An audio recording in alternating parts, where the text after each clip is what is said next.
Nag-isa sa paglilitis ang administrator ng Land Registration Authority na pinagmulan ng listahan na may 45 ari-arian umano ni Chief Justice Renato Corona. Mula sa Senado, nakatutok live si Mariz Umali. Mariz?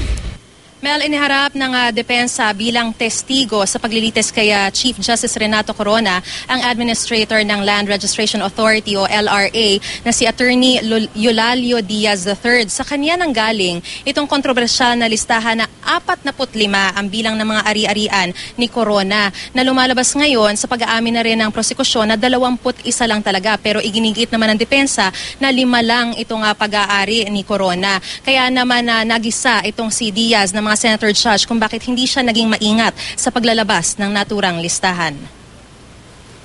Sa kanyang pagtestigo, ipinaliwanag ni Diaz kung paano niya nabuo ang listahan ng 45 ari-arian. Ito raw ang lumabas sa computer search sa kanilang database nang itype ang mga pangalan ni Chief Justice Renato Corona, asawa niyang si Cristina, mga anak na sina Francis, Sharina at Carla, at asawa ni Carla na si Constantino Castillo. May mga lumabas sa search na hindi naman nakapangalan sa mga Corona.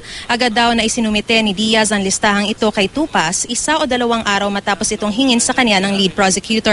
Pero hindi natuwa ang ilang senator judge sa ganitong proseso ng LRA sa paglalahad ng mga ari-arian ng punong maestrado. You know, I am bothered by this aspect of the proceedings. The cavalier attitude of the administrator and the prosecution. I mean, that is the system that you adopt in the National Land Authority? For the search. It's so careless. Prosecution, you already mentioned to media that Chief Justice Corona had 45 properties, you know? First of all, Your Honor, we are not certifying that all of these properties are owned by the Chief Justice.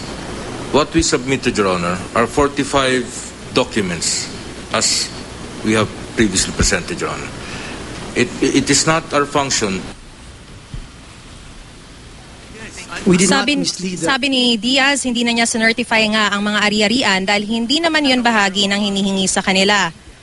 Paliwanag ni Tupas, ang listahan ay ginamit nila para makahingi ng subpoena sa impeachment court. Sinalag din niya ang sinabi ni Senador Arroyo na nilinlang nila ang publiko. We did not mislead the public by attaching Annex A, which is the Land Registration Authority letter. We have every reason to believe the authenticity of these documents, and we attach it in good faith.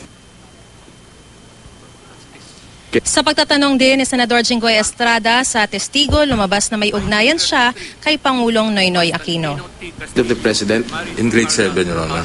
In grade school, not in high school.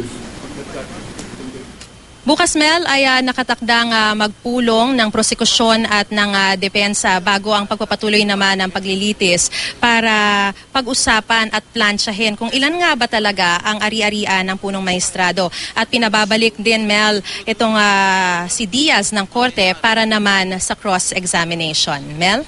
Maraming salamat sa iyo, Mariz Umali.